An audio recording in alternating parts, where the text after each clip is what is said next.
Welcome to the Queen Effect podcast. I am so glad that you are here. Go ahead and grab a glass of wine and your journal because I am about to drop some gems in this episode.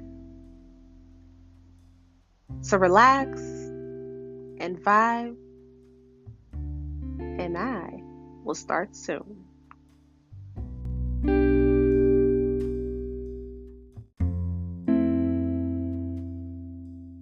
On today's episode, we're going to discuss why you need to set high standards.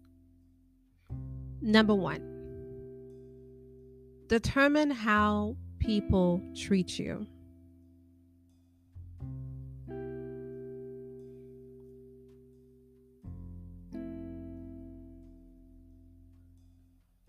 Most people have a particular outlook of themselves, whether good or bad, low or high. Others can choose to react in the way you present yourself to them. If you present yourself low, they will treat you like low. If you present yourself high, they have no reason but to treat you as such. If you add value to yourself, people will recognize it and treat you as such. This is why it is important to set high standards for yourself. It dissipates any confusion on how people present themselves to you or how they approach you, how they coerce you, how they court you when it comes to relationships. So, if you want to be treated quality, make sure you have high standards. Number two, not easily impressed.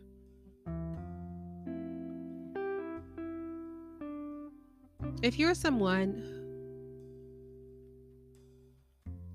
who have been okay with low or minimum effort from others, you have allowed people to impress you with so little. It is time to change that. For example, acts of service is very popular love language. And when we think about people doing things for us to show that they care, we have to decide how much of that is enough to show that they care. Because to someone, they can think, "Oh, I took took the I took the trash out. That should be enough." When in your mind, you want them to take the trash out, wash the dishes, cook, and clean the house, and do laundry to please you. But you never vocalized that you need all of that. So how would they know that you want more? What would satisfy your standards? Have you ever thought of that? No matter your love language, have you decided how much is enough to quantify how impressed can you be from someone? Even from a previous relationship, romantic relationship, for example. If you used to accept just washing the dishes. In your new relationship, ask for more because you have achieved that level already of acceptance.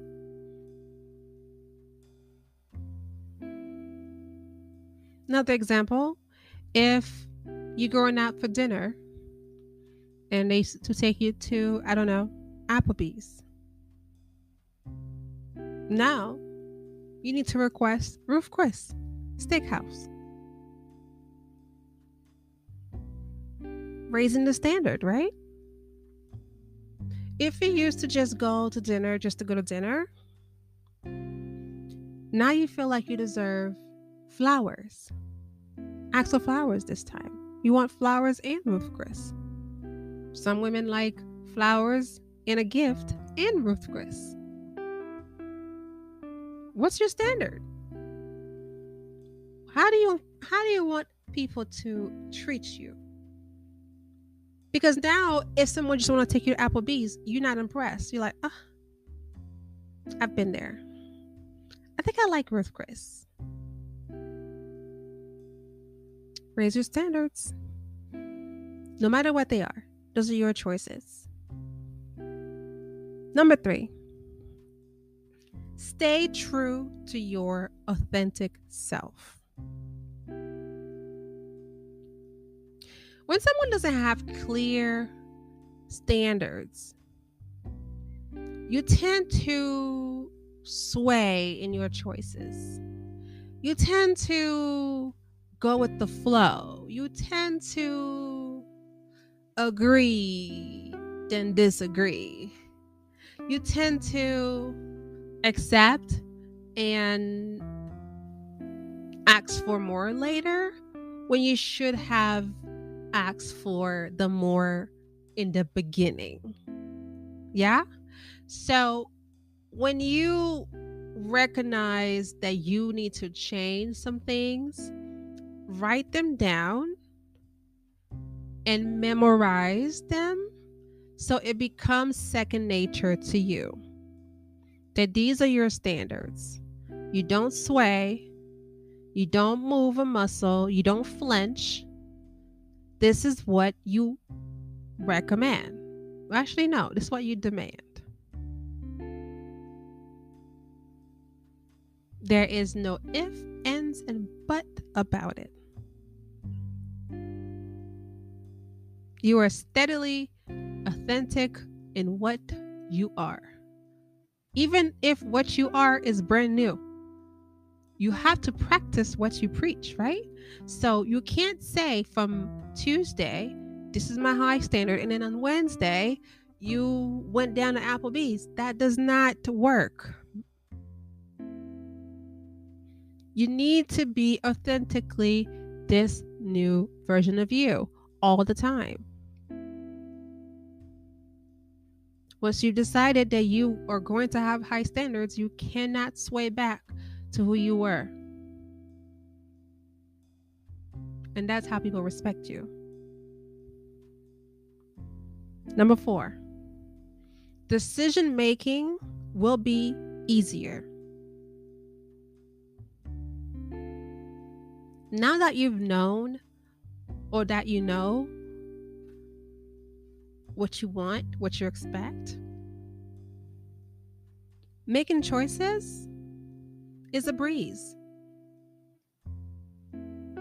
Because you can always refer back to your new standards for yourself.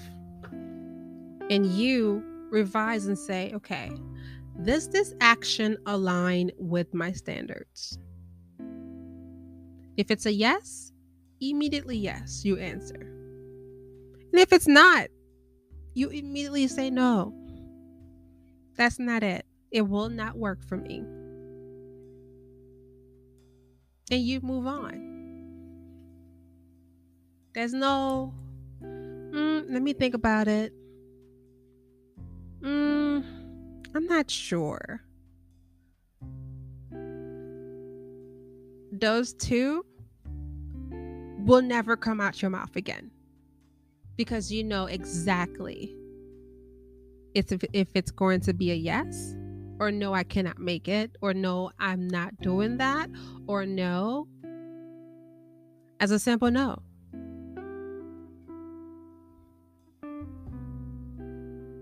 Number 5, it provides growth and self respect.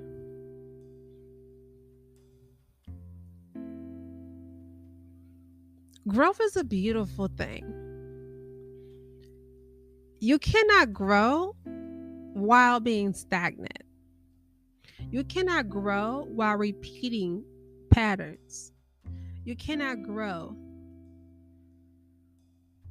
if you don't change. Yes, granted, some changes are inevitable. However, that personal mental growth,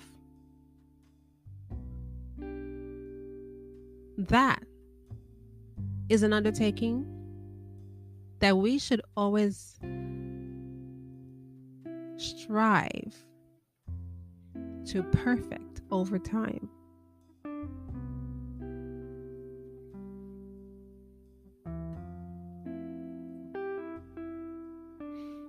Respect grow when you know who you are.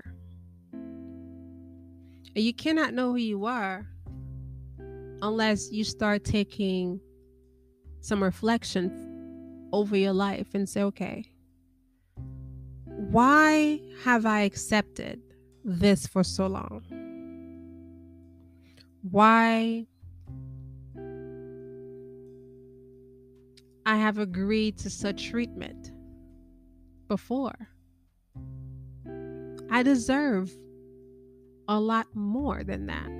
I deserve to be respected. I deserve to be loved correctly. I deserve to be cherished. I deserve to be pampered. I deserve to be spoiled. I deserve to be enriched. I deserve everything coming for me positively into my life. That is showing up for yourself. Have you shown up for yourself lately? Have you decided that you are the main character of your life? Have you decided that you're going to put yourself first? That is how you build self-respect. Putting yourself first. Adding on small building blocks until you've built yourself a new version of you that you love, cherished, and respect. Number 6, protect you from low value people.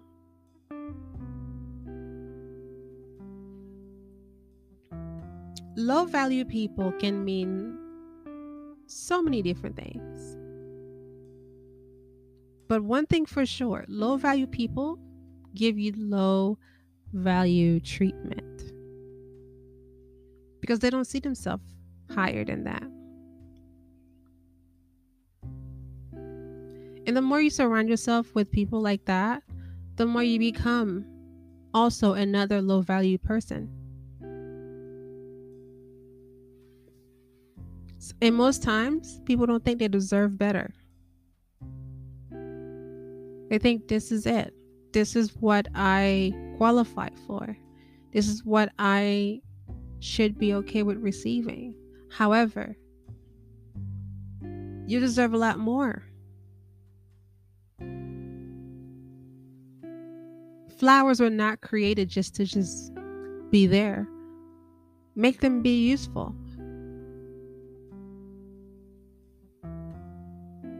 They're not just growing just to die. This is why we have a whole industry of flowers, businesses. They are meant to be used. So why do you think you don't deserve flowers? It's a whole business. People make money from other people buying flowers. So why you shouldn't receive them from others? Why you shouldn't buy them for yourself? They're there. They're in almost every grocery store. You don't think you deserve $20 of flowers to make you feel good? That's the minimum. Minimum at best if you're dating someone.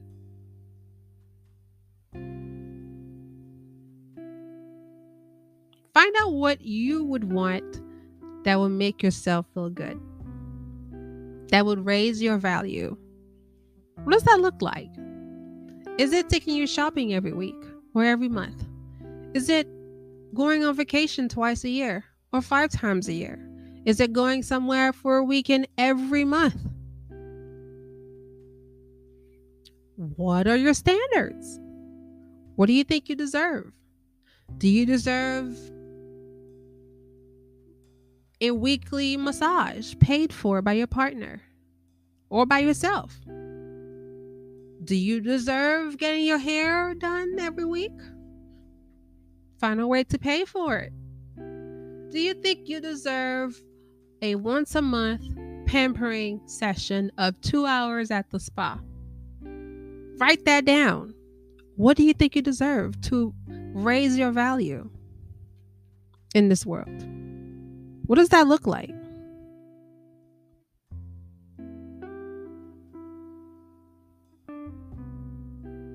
Number 7, you will be much happier and self-aware.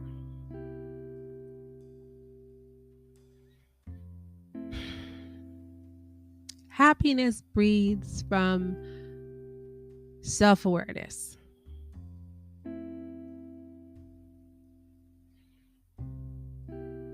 You cannot be self-aware if you don't know where you're putting your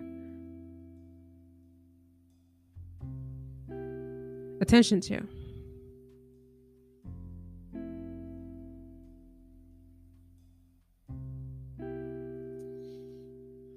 You need to bring attention to what matters to you. You need to highlight what makes you happy. What would you want from others that would make you happy? Where do you stand in life? What's your current position? Where would you like to be 6 years from now, 10 years from now, 20 years from now? Do you envision yourself in retirement? What does that look like? What are your standards in retirement? Do you want to just be home all the time? Do you want to be in a nursing home? Or you want to fly around the world in your retirement? What does that look like? What are your standards? Not just goals. Goals are one thing, but what are your standards? Do you want to live a life of leisure? Do you want to have a simple life in rural Georgia? I don't know. What does that look like for you? Do you want to have a 5-bedroom house? Do you want to have a 3-bedroom house and a full amount of land? Do you want to have a stable of horses? Do you want to have a farm? Do you want to live by the beach? Do you want to have a beach house?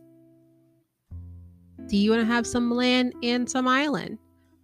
Do you want your partner to have land in some island? What are your standards? When you're aware of all these things that you want in life, life becomes easier. Because now you have an idea of where to go, right? Now you have an idea of what path in life you need to take. But you can't do that until you're self-aware. So today I challenge you to write down those goals. What are your new standards? This will take some time to write those down. It might take a week, it might take a day, it might take 6 months to really fully recognize what are your new standards now and to start living by those standards. Thank you. See you on the next episode.